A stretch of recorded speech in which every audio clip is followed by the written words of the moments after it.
여러분, 성령과 동행하는 사람은 2000년 전이나 오늘에 사는 우리들이나 꼭 닮은 건 하나가 있습니다. 공통적인 하나 있습니다. 그것은 예수님이 오실 날이 멀지 않았다는 종말 의식을 가지고 삽니다. 좀 다른 표현을 빌린다면 주님의 재림을 기다리며 위기의식을 갖는다는 말입니다. 종말 의식을 갖는다는 것입니다. 여러분, 성령은 어느 때를 만나고 성도의 마음에 마지막 가까웠구나, 너 준비해야 된다 하는 의식을 우리 성도들에게 주기를 원합니다.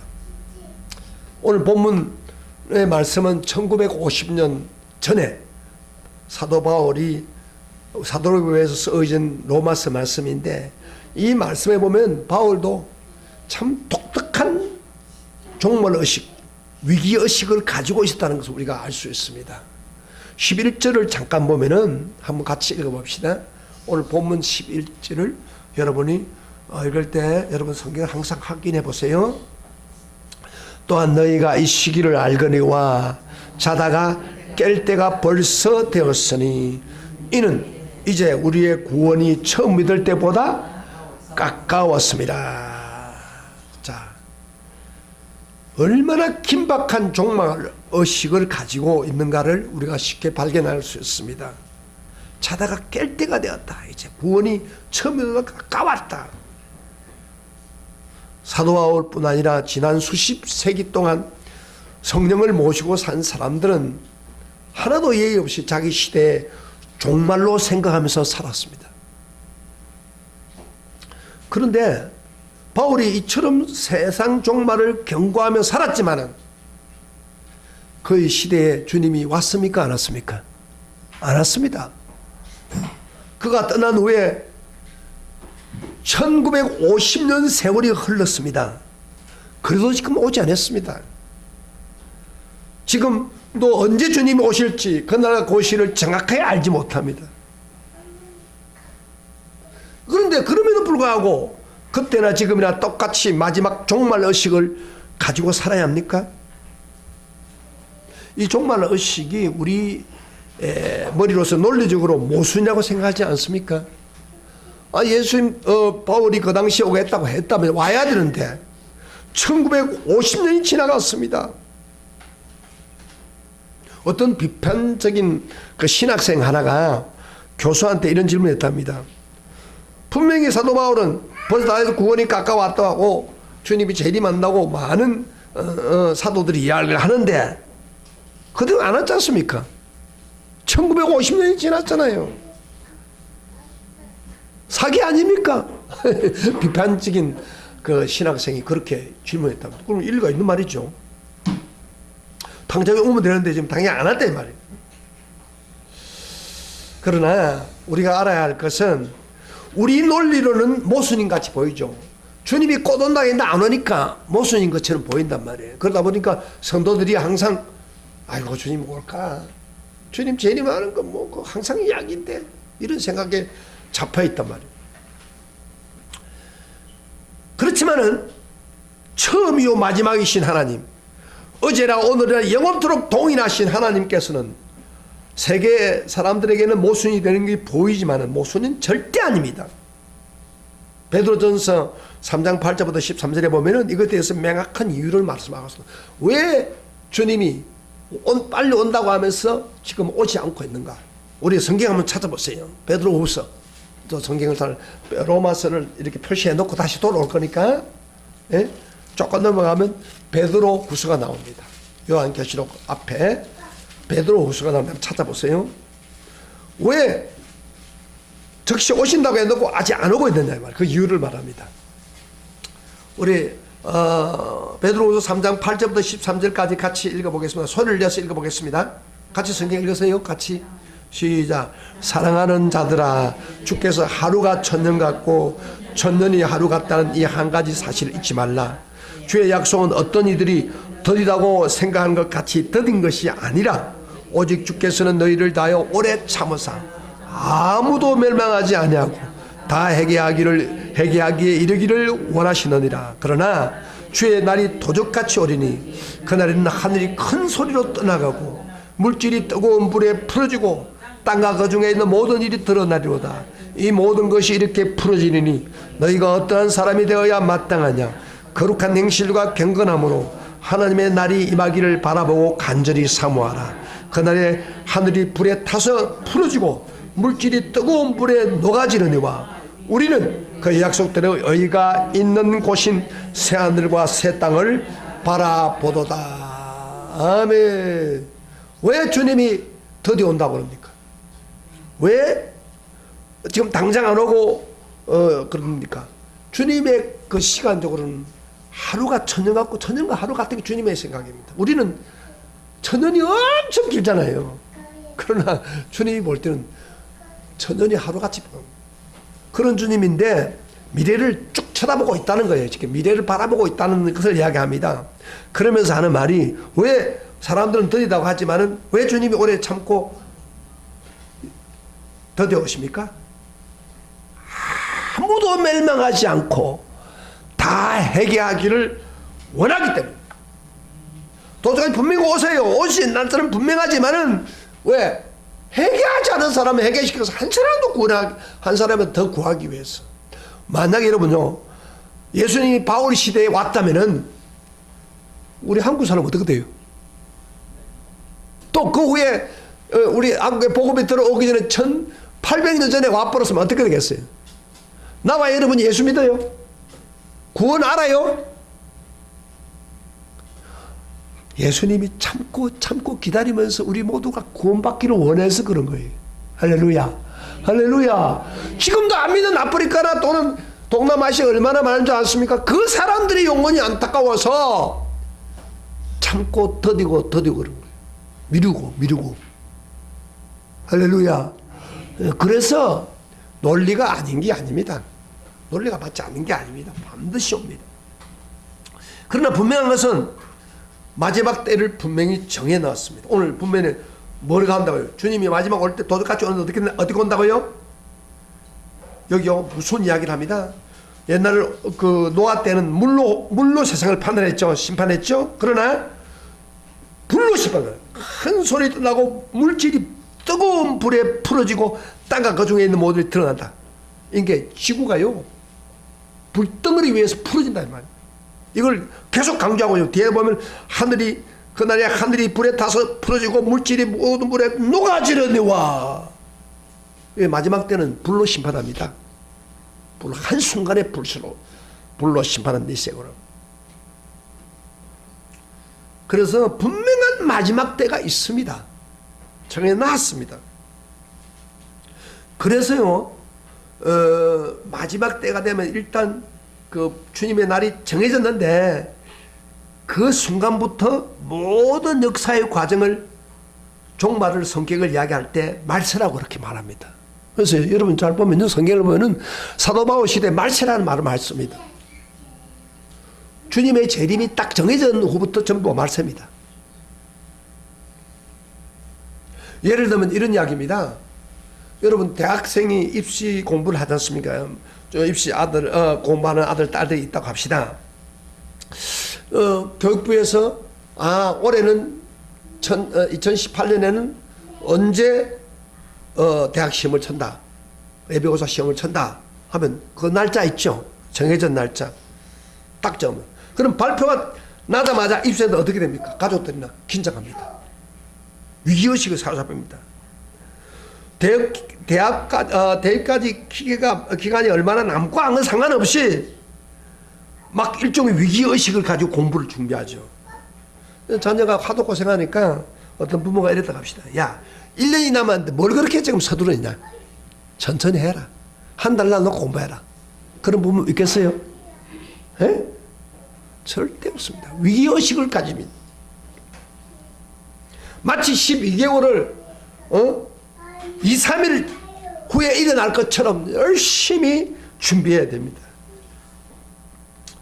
하나님은 종말을 정해놨습니다. 마치 여러분들 자명종을 켜놓고 새벽 몇 시에 일어나겠다 같이 눌러놨습니다. 그 시간은 반드시 옵니다.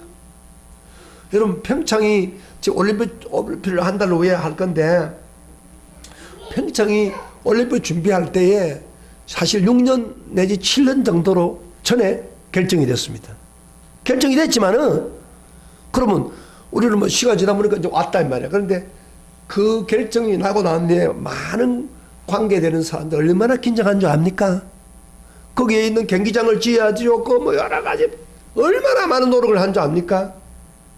위기의식을 가지고 노력한 거예요. 이 시간에 맞추려고. 마찬가지입니다. 우리 신앙도 주님 정해놨습니다. 이제 우리는 위기의식을 가지고 종말의식을 가지고 살아야 되는 겁니다. 그래서 제대로 믿는 사람은 종말의식을 가지고 하나님을 바라보고 있는 겁니다. 여러분 사도 바울 시대에도 그렇게 위기의식을 가지고 살았다면 지금 우리 시대는 얼마만큼 위기 시대를 살아야겠나. 1950년 후에 바울처럼 더 긴장해야죠. 그런데 이상한 것은 반대입니다. 예수님의 오시를 종말의식을 생각 안 하고 있어요. 아 이거 뭐 모르겠나. 대충 믿고 대충 믿고. 자 들어보세요. 주님의 오시를 나를 기다리지 않는다 이 말이에요. 종말의식이 없어요. 더 바짝 차려야 될 시간이 왔는데도 불구하고. 그럼 예수님이 안 옵니까? 안 온다고 생각하면서 안 온다고 생각하면 손 들어보세요. 주님 오신다고 생각하면 손 들어보세요. 아멘. 손 들어보세요. 그러면 왜 또 가까이 왔는데 바울 때처럼 더 긴장해야죠. 그게 정상 아니에요? 맞아 안 해요? 그런데 무뎌졌어요. 이게 성령의 인도를 받는 사람은 그렇게 믿을 수 없습니다. 11절에 이런 말씀하고 있죠. 오늘 본문을 다시 하면 로마서 다시 들어갔어요. 11절에 이런 말씀하고 있죠. 또한 너희가 이 시기를 알거니와 자다가 깰 때가 벌써 되었으니 그 다음에 그 이유를 말합니다. 이제 우리 구원이 처음 믿을 때보다 가까웠습니다. 그까지 이러면 이제 시작. 이제 우리 구원이 처음 믿을 때보다 가까웠습니다. 왜 우리가 정신을 차고 깨어야 되느냐? 그 이유는 구원이 처음 믿을 때보다 가까웠다 그 말이에요. 여기서 말하는 구원이라는 말은 자 성경을 오늘 제가 설명을 하겠습니다. 여러분 우리가 구원 받았습니까? 구원 받은 사람 아멘 하시길 바랍니다. 언제 구원 받았어요? 예수님 영접하고 중생 받고 그는 구원을 얻죠. 그러나 그 구원은 세 가지가 있어요. 구원은 잘 세요. 구원은 세 가지. 우리가 예수님을 영접하고 예수님을 받아들이면 구원이 이루어집니다. 구원이 시작됩니다. 쉽게 말하면. 그걸 과거 구원이라고 해요. 그래서 우리가 죄에서 어렵게 되는 거예요. 네? 그 구원이에요. 칭의 된다고 그러죠. 그 구원인데 그럼 구원 완성됐느냐? 절대 아닙니다. 구원은 과거 구원이 있고 여러분이 언제가 구원받은 구원. 근데 교회 다니면서도 구원 못 받은 사람도 있어요. 아직도. 이건 분명히 중생받아 거듭나야 됩니다. 그래서 교회 왔다 갔다 하는 사람이 있어요. 구원을 못 받고. 근데 구원은 과거 구원입니다. 그런데 구원은 과거 구원만 있는 게 아닙니다. 현재 구원이 있어요. 현재 구원. 자세요. 현재 구원. 우리 성경 한번 찾아봐요. 잠깐만. 빌립보서 2장 12절 봅시다. 오늘 이 설교 굉장히 중요한 설교입니다. 여러분 아는 것 같지만 성경에 자세히 제가 설명해 주잖아요. 빌립보서 2장 12절 또 로마서는 그거 표시해 놓고요. 빌립보서 2장 12절 봅시다. 시작. 그러므로 나의 사랑하는 자들아 너희가 나 있을 때뿐 아니라 더욱 지금 나 없을 때도 항상 복종하여 두렵고 떨림으로 너희 구원을 뭐요? 이루라 그러잖아요. 구원을 받았는데 무슨 구원을 이루라 그럽니까? 사도 바울은 빌립보 교인들에게 내가 있으나 없으나 항상 복종하고 두려운 마음으로 너희 구원을 이루라. 그건 무슨 구원입니까? 이미 예수를 믿고 하나님 진노에서 벗어나서 어렵게 되었습니다. 이미 구원이 시작됐는데 왜 구원을 이루라 그럽니까? 이 현재행위예요. 이것은 현재 주님을 닮아가며 주님의 거룩함을 닮아가는 일을 이루어야 된다는 겁니다. 복종하고 두려운 떨림으로 구원을 계속해서 이루어 나가야 된다는 겁니다. 이걸 성화 구원이라고 합니다. 성화. 그러니까 우리가 그리스도 닮아갈 때 우리 삶이 그리스도를 닮아간다. 오늘날 문제가 어디에 있어요? 교인들이 구원은 받았지만 삶이 안 달라져요. 성화 구원이 안 되는 거예요. 그건 구원 아니에요. 그래서 우리가 과거에 구원 받았으면은 지금 우리는 뭐요? 그리스도를 닮아서 그리스도의 의를 닮아서 성화하면서 그리스도 닮은 사람으로 바꾸셔야 되는 거예요. 그게 구원이에요. 그걸 구원을 이룬다고. 현재 구원. 잘 아세요? 현재 구원. 오늘 이런 교인이 참 많지 않아요. 그러니까 교회에서 욕 들어본다니까. 저 사람이 무슨 신자냐 그런 거예요. 그리스도를 닮았나가 말 아니야. 그것도 한 번 구원으로 끝나는 거예요. 그러면 안 되는 거예요. 두 번째 구원은 구원이 같은 구원이지만 구원을 좀 이루고 있는 거예요. 그 다음에 성화 구원. 그 다음에 세 번째로 구원인데 미래에 확실하게 이루어질 구원입니다. 이건 오늘 본문은 11절에 구원이 깎아왔느니라 했잖아요. 그 구원이라는 말은 그럼 구원 안 받았다는 말이 아니에요. 지금 구원이 가까이 왔다. 그 말은 예수님의 재림과 함께 우리 모두가 최고의 구원받아서 영화롭게 되는 구원을 가리키는 겁니다. 그래서 로마서 8장 30절에 어렵다 하신 그들을 또한 영화롭게 하시느냐. 우리가 예수님과 함께 영원히 살 새로운 부활의 몸을 입고 천군 주사들의 호의를 받으며 마지막 날 영원토록 찬송하며 하나님께 영광을 돌리는 그 영화로운 구원.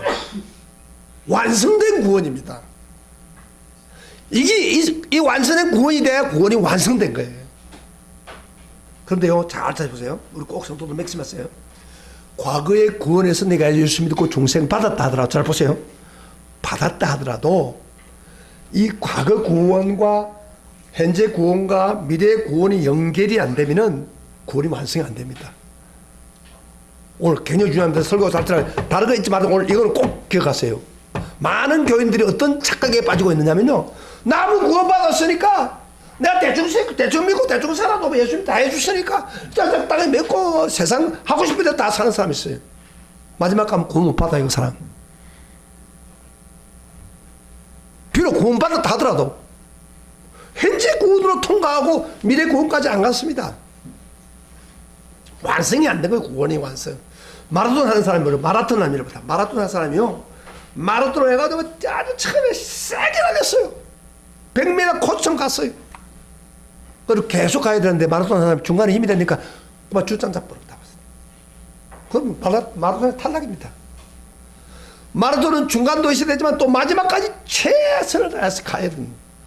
그래서 구원은 따라합시다. 구원은 마라톤 같다. 마라톤 같은 거요. 차라리 처음 빨리 안 달려도 천천히 달려도 꾸준히 마지막까지 경기장에 가야만 그게 구원이에요. 그게 구원의 완성이라고 그런단 말이에요. 근데 착각에 빠져가지고 구원받았으니까 끝났다. 현재는 엉망으로 믿고 있어요. 안 돼요. 그 다음에 현재까지 잘 믿었다 하더라도 달세요. 성화를 이루고 이랬다 하더라도 마지막 시험을 받아가지고 하나님을 떠나고 하는 마지막 종말 의식의 구원을 안 가지고 살다가 그만 세상으로 타락된다. 그 사람 어떻게 돼요? 구원 받아요, 못 받아요? 주님이 올 때 구원 못 받습니다. 미래의 구원은 현재를 잘 믿어야 되겠지만은 현재 믿고 그 다음에 종말 의식을 가지고 위기 의식을 가지고 주님을 기다리면서 제대로 주님이 원하는 대로 믿고 끝까지 가야 되는 거예요. 근데 시험에 빠져가지고 또 나갔다. 구원 못 받습니다. 구원의 완성. 그래서 구원은요 반드시 과거 구원, 그 다음에 현재 구원, 미래 구원이 연결이 돼야 됩니다. 우리 모두 그렇게 되기를 축복합니다. 축복합니다. 구원 저절로 얻어지는 거 아니에요. 구원은 그 천국에서 영원히 사는 삶 그 말이요. 그만 간단하게 주어지겠어요? 그렇게 행위로 하라는 건 아니에요. 그래서 내가 여러분들한테 신앙생활 할 때 좀 막 자꾸 치고 막 하는 이유가 그게 있는 거예요. 다. 왜? 현재 구원을 이루어 나가야 될 거 아니에요.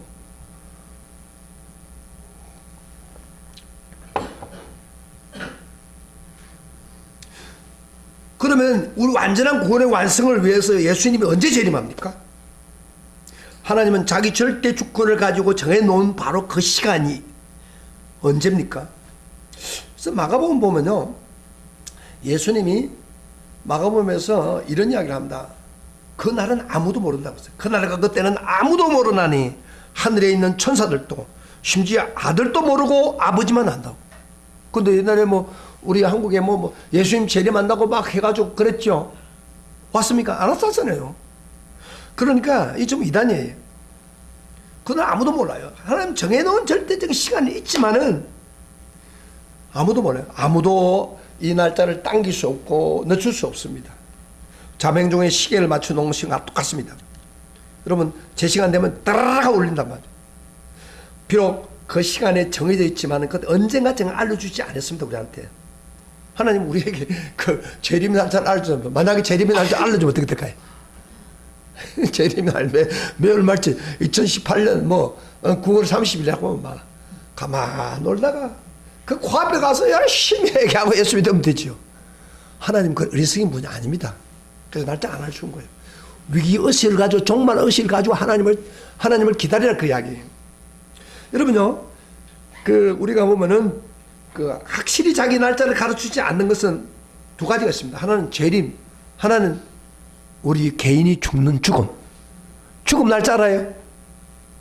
죽음, 자기가 죽는 몇 월 며칠 죽는지 알아요? 모르잖아요. 분명히 죽으면 옵니다. 진짜 알지 못해요. 언제 죽을지 몰라요. 박모사가 언제 죽을지 알아요? 아무도 모릅니다. 오직 하나님만이 압니다. 하나님만이 여러분 개인의 죽음을 맞이할 날짜를 알고 있습니다. 요즘 같은 시대는요, 언제나 위기가 옵니다. 밖에 나갔다가 죽어 들어오는 사람도 있어요. 모욕탕에 갔다가 제천 거기처럼 불타고 올 수도 있어요. 버스 타고 가다가 기둥기 흔들려가지고 죽을 수도 있고. 자기 죽는 날짜 정확하게 아는 사람들 보세요. 정확히 아는 사람 한 사람도 없어요. 하나님 그거는 극비로 나눴습니다. 왜? 이 생활 살면서 종말 의식을 가지고 하나님을 의지하고 살아난 거예요. 예수님 재림도 마찬가지예요. 재림이나 죽음은 다 우리가 종말 의식을 가지고 살아야 됩니다.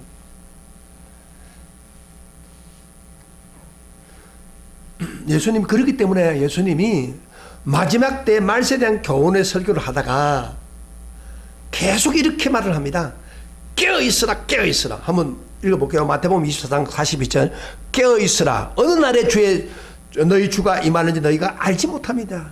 25장 13절에도 그런즉 깨어있으라. 너희는 그날과 그 시를 알지 못합니다. 예수님이요, 오직해서 깨어있으라, 깨어있으라. 다시 말해, 종말 의식의 위기의식을 가지고 살아야 된다는 겁니다. 왜? 정확한 일시를 모르니까. 대처하는 방법.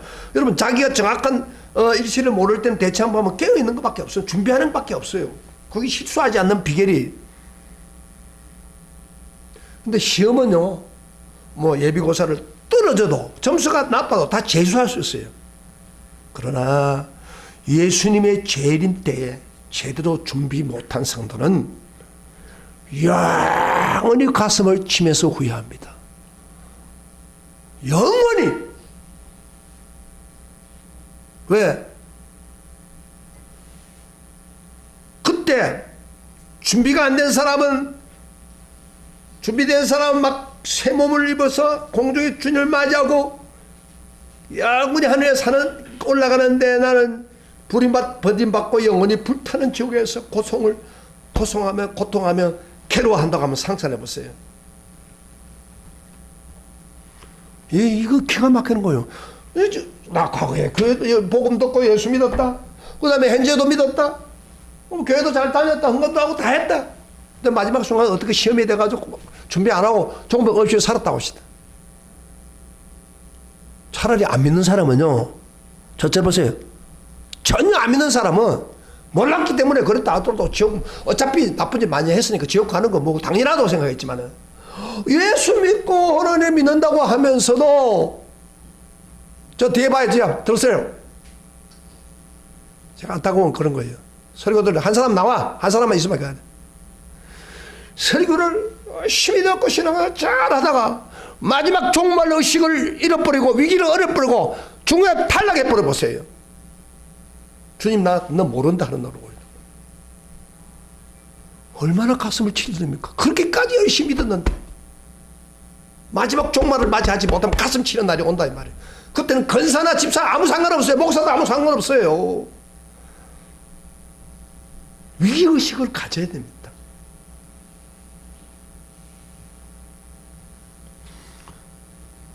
특별히 우리 교회 연세 많은 성도가 이렇게 우리 교회를 좀 나와요. 아마 하나님 내가 지금도 생각해 보면 우리 교회를 이곳에 세울 목적이 우리가 뭐 전도도 하지만은 연세 드신 분들이 신앙생활 하기 힘들잖아요. 교회 가기 힘들으니까 아마 우리 교회를 이렇게 두신 것 같아요. 세우신 거예요. 그래서 내가 우리 연세분 많이 드신 분을 한번 섬기고 싶어요. 그런데 연세가 많이 들면 어떤 문제가 있냐, 몸이 아프고 걸어오기 힘들고 날씨가 비가 오고 또 날씨가 춥고 눈이 오면은 아이고 교회 갈까 말까 중지해버린 거예요. 자세히 오늘 연세 드시면 잘 서세요.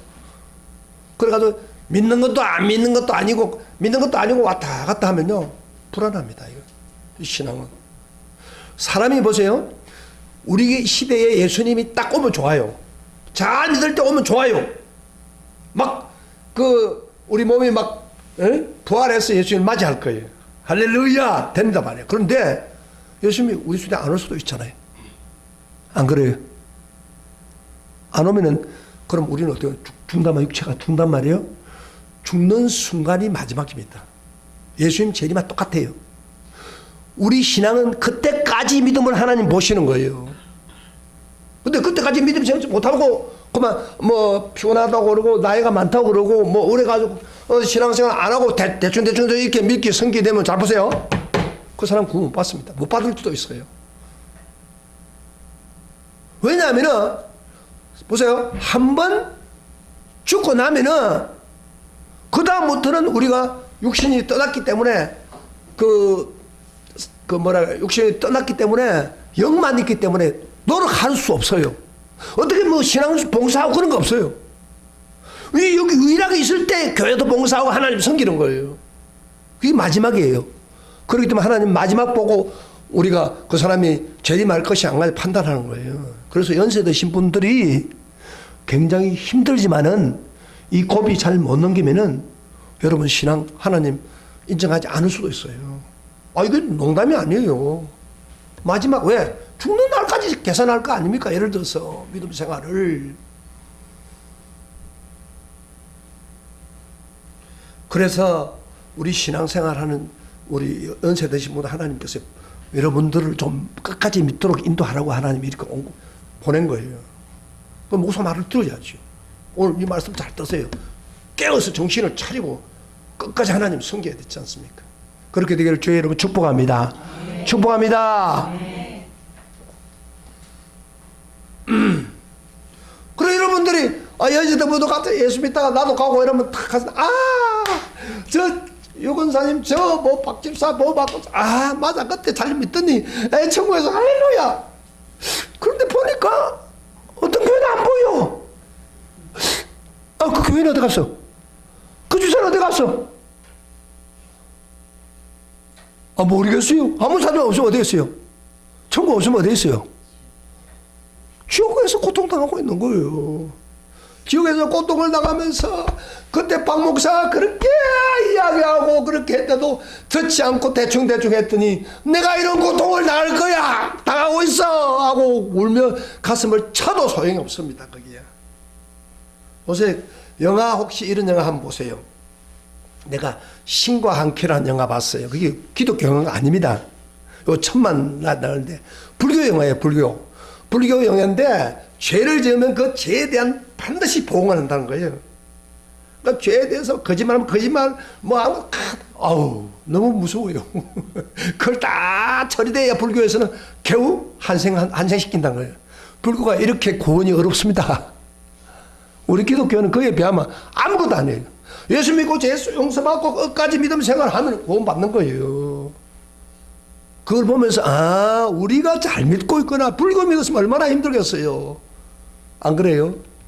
다른 점이에요. 그래서 어쨌든 우리가 예수를 믿을 끝까지 믿어야 된다 그 이야기예요. 자 시간이 좀 갔습니다만 그러면은 말세에 자각하는 성령의 사람은 어떻게 구체적으로 믿어야 되는가? 말세를 잘 준비하여 올바른 성도가 될까? 자 이게 오늘 본론이죠. 자 우리 12절부터 14절 같이 읽어봅시다. 로마서 다 같이 8장 10절 분명히 바울은 자세하게 설명하고 있습니다. 12절부터 14절까지 다 같이 읽어봅시다. 시작. 밤이 깊고 낮이 가까웠으므로 그러므로 우리가 어두운 일을 벗고 빛의 갑옷을 입자. 낮에와 같이 단정히 행하고 방탕하거나 술 취하면 음란하거나 호생하지 말며 다투나 시기하지 말고 오직 주 예수 그리스도를 옷 입고 정욕을 위하여 육신의 일을 도모하지 말라. 이 메인 동사가 있습니다. 세 개가 있습니다. 꼭 하는 빛의 갑옷을 입자. 그 다음에 단정히 행하고 라는 말이 메인 동사예요. 그 다음에 오직 주 예수 그리스도를 옷 입고 이 세 가지 동사예요. 세 가지 동사를 하라 그 이야기예요. 그런데 제가 오늘 시간이 없으니까 세 가지를 다 나누어 강조하면 시간이 없으니까 이걸 두 가지로 압축하겠습니다. 그게 뭐냐면 빛의 갑옷을 입는 것이나 주 예수 그리스도를 옷 입는 것은 비슷한 공통적인 요소가 있어. 옷을 입는 것. 같은 의미로 봐서 그래서 오늘 본문에 두 가지를 제가 강조하겠습니다. 우리 구원받고 깨어있는 성도가 어떻게 살아야 되는가. 그래야 이렇게 살아야 구원받습니다. 구원이 완성됩니다.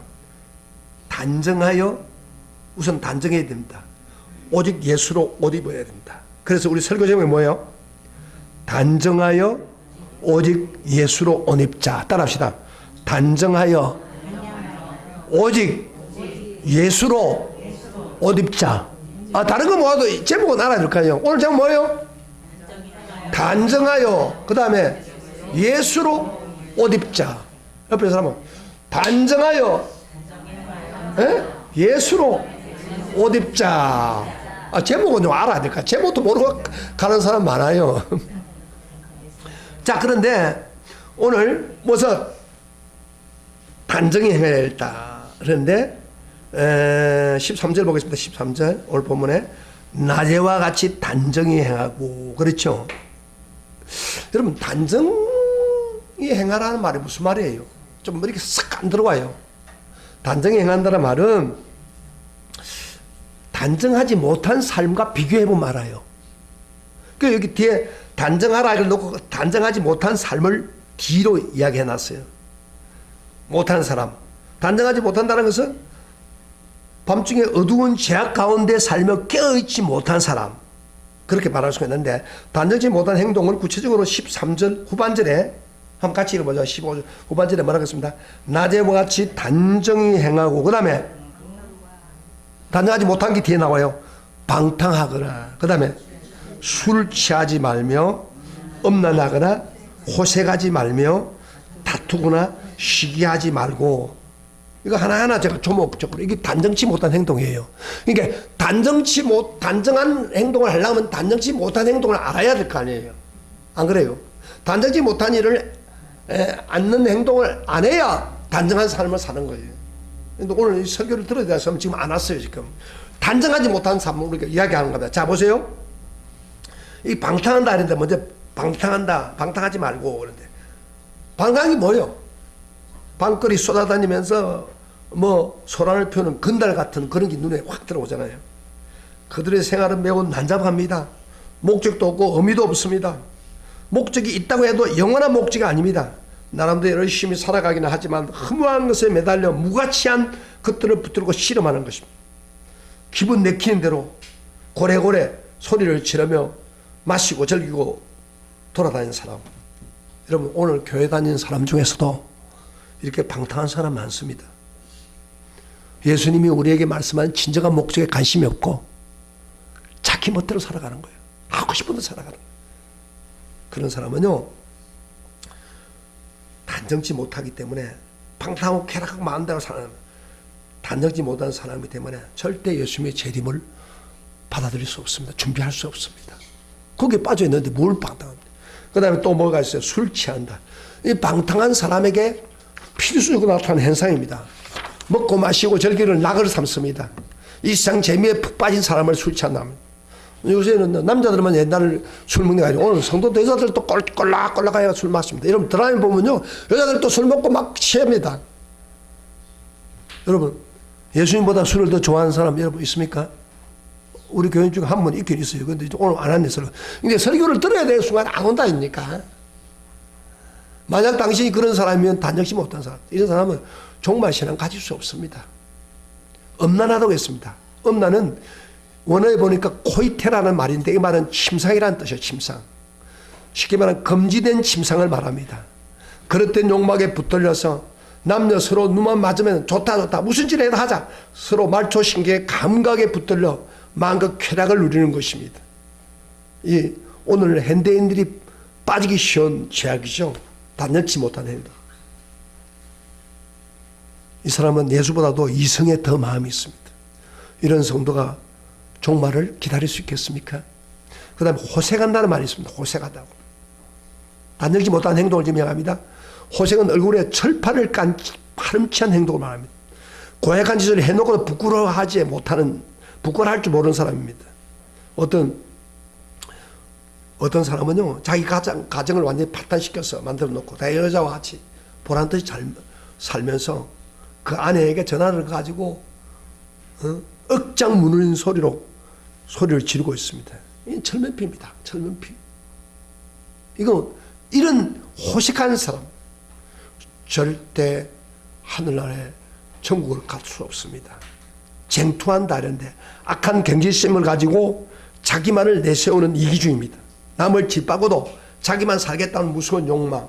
시기한다는 말은 자기한테 없는 것이 무엇이나 탐하고, 그리고 그게 없으면 상대방을 비판하는 고약한 마음의 시기입니다. 아무튼 이런 것들요, 종말 의식이 없는 사람들은 단정치 못한 삶, 이거 목적이 없고 자기 멋대로 살고 골목길에 마음대로 쏟아지는 그 달배처럼 아무렇게 살고 종말 의식도 없고 생명을 그로 추구할 어떤 목적도 없고 그래서 사는 거예요. 이런 단정치 못한 삶은 예수님이 재림할 때 바로 맞이할 수 있습니까? 비록 교회를 다녀도 그 사람은 예수님 맞이할 수 없습니다. 그럼 어떻게 하면 신앙생활 마지막 때 준비하는 올바른 삶을 살 수 있을까요? 하나님의 나라는요, 낮의 삶과 같습니다. 낮. 그래서 그 앞에 보면 어두움의 일을 벗고 빛을 가보 십자가 있잖아요. 빛이 지배하는 낮의 삶. 한마디로 성령을 모시고 사는 사람은 영적인 상태는 낮이요 빛의 삶입니다. 깨어있는 삶이라고 할 수 있죠. 여기 단정히 행한다는 말은 무슨 말이냐면 그 사전적으로 볼 때는 얌전하고 바른 자세다 그래요. 분명히 단정한다는 말이 있지 않습니까? 단정한다는 말은 허틀림 없는 신앙 자세를 말합니다. 좀 더 쉽게 표현한다면 이런 말이 들어가요. 답다. 뭐 답다. 저 사람은 예수 믿는 사람답다. 저 사람은 주님의 재림을 기다리는 사람답다. 저 사람은 정말 하나님 중심으로 사는 성령 충만한 사람도 답다. 이런 삶을 단정한 삶이라고 합니다. 단정한 삶. 그런데 여러분 쳐다보고 불신자들이 저 사람 예수 믿는 사람답다. 주의 재림을 기다리고 사는 사람답다. 그렇게 반응해요. 아이고 저 사람이 예수 믿어. 뭘 저 사람이 예수 믿어. 안 믿는 게 낫죠. 우리보다도 못하는데. 이런 마음을 가지고 있는 단정치 못한 사람입니다.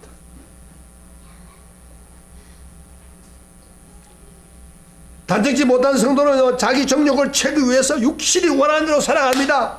그러나 종말의식을 가진 사람은 영혼을 앞세웁니다. 단정치 못한 사람은 항상 세상을 의시하고 살지만은 우리는 종말을 신앙을 가진 사람은 주님이 다시 올 것을 바라보고 삽니다. 그들은 모든 것을 다 가지고 누리는 것처럼 살고 있지만은 우리 종말을 섬기는 사람들은 모든 것을 다 놓고 떠날 준비를 하고 있는 사람입니다.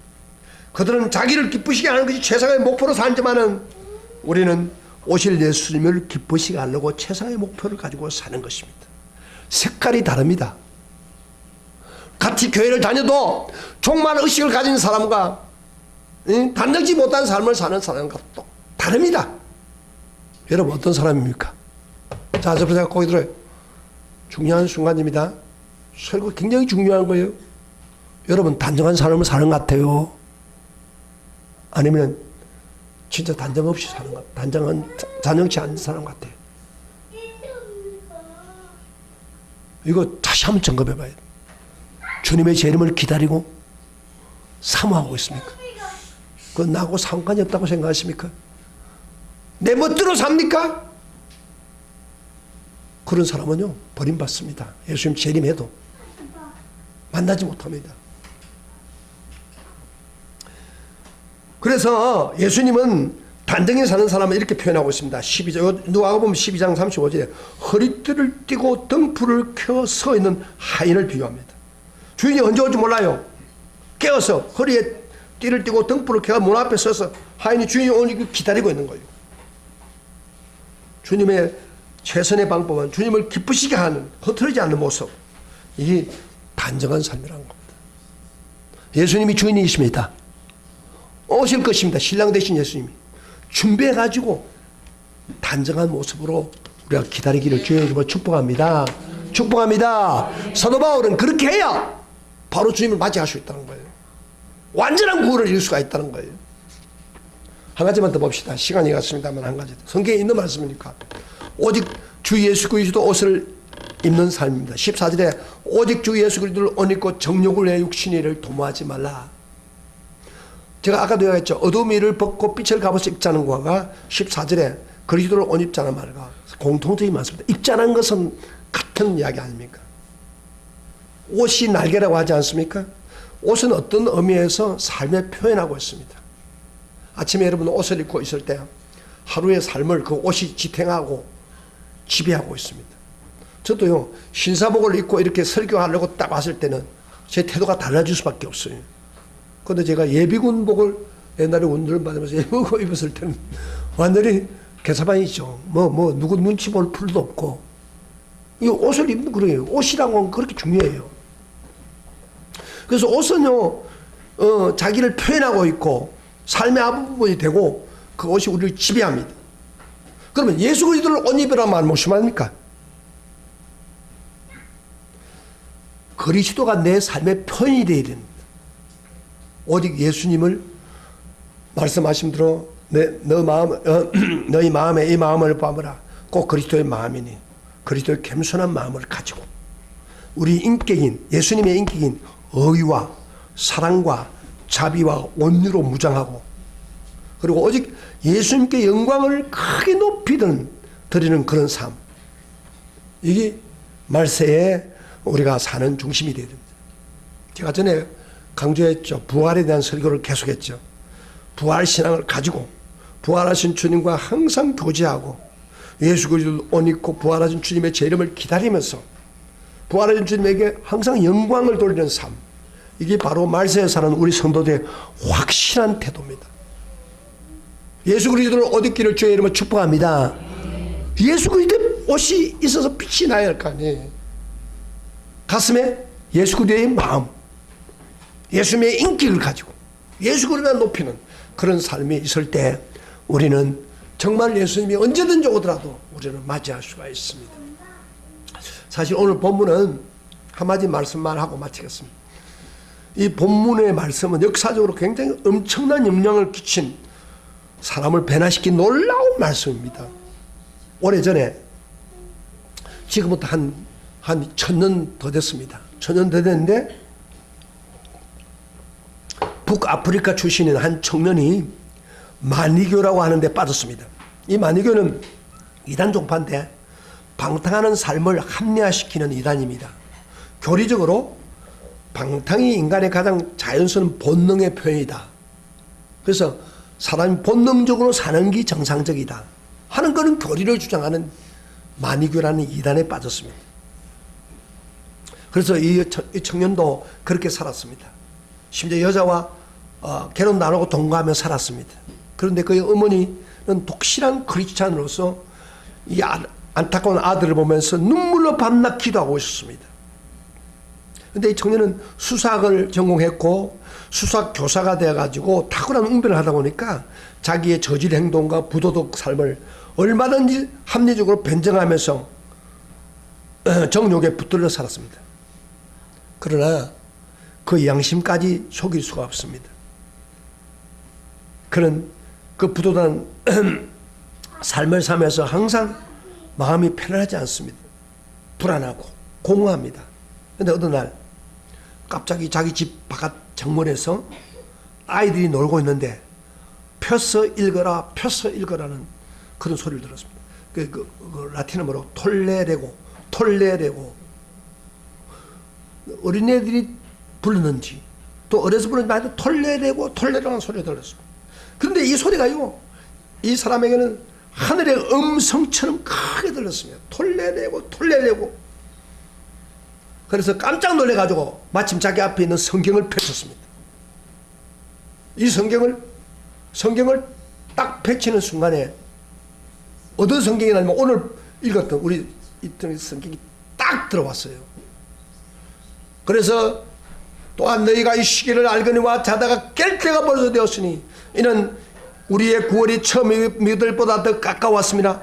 밤이 깊고 낮이 가까웠으니 그러므로 우리가 어두운 이를 벗고 빛의 갑옷을 입자. 낮에와 같이 단정히 행하고 방탕하거나 술 취하지 말고 음란하거나 호생하지 말며 다투거나 시기하지 말고 오직 주 예수 그리스도를 옷 입고 정욕을 위해서 육신의 일을 도모하지 말라. 이 로마서 말씀이요 살아있는 하나님의 음성으로 들렸습니다. 여러분 성경 읽다 보면 가끔 말씀이 살아있는 음성으로 들릴 때가 그러면서 이렇게 책문합니다. 너는 언제까지 어둠에 자고 있겠느냐? 이제는 자다가 깰 때라. 이제는 어둠을 벗고 빛의 갑옷을 입자. 낮에 같이 단정해야 하고 방탕하고 술 취하지 말고 음란하지 말고 호생하지 말고 오직 주 예수를 옷 입고 정욕을 위해서 육신의 일을 도모하지 말라. 완전히 자기 자신의 삶을 드러냅니다. 자기 자신의 삶을 향해서 막 칼을 찌른 듯이 찌릅니다. 정신이 번쩍 차려졌습니다. 바로 이 순간 자신을 위해서 이 로마서 본문을 자기의 직접 준 말씀으로 받아들였습니다. 바로 그의 어머니가 모니카라는 엄마가 자식을 위해서 눈물로 기도한 순간에 응답이 된 것. 어렸을 때 순수함이 믿었던 그 예수님, 사랑하던 자기 엄마가 사랑하는 그 예수 앞에 다시 돌아와서 무릎을 꿇이고 회개하고 참 제자가 되었습니다. 바로 그가 위대한 성 어거스틴. 이 성 어거스틴은 얼마나 위대한 신학자인지요. 바울 이후에, 바울이 위대한 그 신학자입니까? 바울 이후에 어거스틴 그리고 루터 칼빈으로 나갑니다. 그 정도로 위대한 영향을 끼친 신학자가 되었습니다. 바로 그 순간 이 하나님의 음성이 여기 본문의 말씀이 가슴에 그에게 울린 겁니다. 오늘 이 본문의 말씀은 너무 중요합니다. 어거스틴을 변화시켰습니다. 망나니 같은 어거스틴을 변화시킵니다. 바로 이 말씀이 나의 말씀으로 들려지기를 축복합니다. 여러분의 말씀으로 들려지기를 축복합니다. 그저 한편의 설교가 아니라 정말 너는 깨어서 빛의 갑옷을 입고 정말 예수 그리스도를 옷 입고 단정히 행하라 하는 음성으로 들리기를 바랍니다. 그 천성의 소리가 들려 그걸 통해서 내가 예수를 믿지만 아직도 방탕하고 아직도 대충 믿고 아직도 미련하게 살고 아직도 잘못된 부분을 단정치 못한 삶을 회개하는 기회가 되기를 주의 이름으로 축복합니다. 축복합니다. 단정하게 살지 못한 신앙생활 오늘 이 시간에 끊어버리기를 주의 이름으로 축복합니다. 왜 그 뒤 아멘도 안 해요? 또 이렇게 사는 사람 참 아멘도 안 해요. 또 난 딱 보니까 좀 했으면 좋겠는데 그렇게 해가지고 좀 어거스틴처럼 깨졌으면 좋겠는데. 여러분 올림픽이 지금 얼마 안 남았는데 참 올림픽을 준비할 때 사람들이 특별히 우리 메달에 기회를 잃은 사람들 얼마나 긴장하겠습니까? 위기적인 의식을 가지고 막 순간순간 노력하고 좀 금메달을 막 씌우는 그 씨름하는 그런 기자 세계 선수들하고 그러다 지금 얼마나 노력해도 부족합니다. 그런데 금메달 후보값에 훈련 안 하고 잠이나 실컷 자고 술이나 처먹고, 예? 그다음 뭐 못되지만 하고 앉아 있으면 금메달 따겠어요? 못 따요. 위기의식을 가져야 됩니다. 우리는 금메달보다도 귀중한 하늘의 멸류관, 생명의 멸류관을 받으려고 노력하는 사람이 위기의식 없이, 종말의식 없이 어떻게 천국을 소유받을 수 있습니까? 생각해 보세요. 안 그래요? 근데 오늘 교인들은 그저 맹다 종말의식 없어요. 예수님 오시면 어떻게 하시려고 그래요? 종말의식으로 예수님을 준비하는 여러분이 되시기를 주의 이름으로 축복합니다. 축복합니다. 우리 다 같이 일어나시길 바랍니다. 옛날에는 이런 설교를 하면요,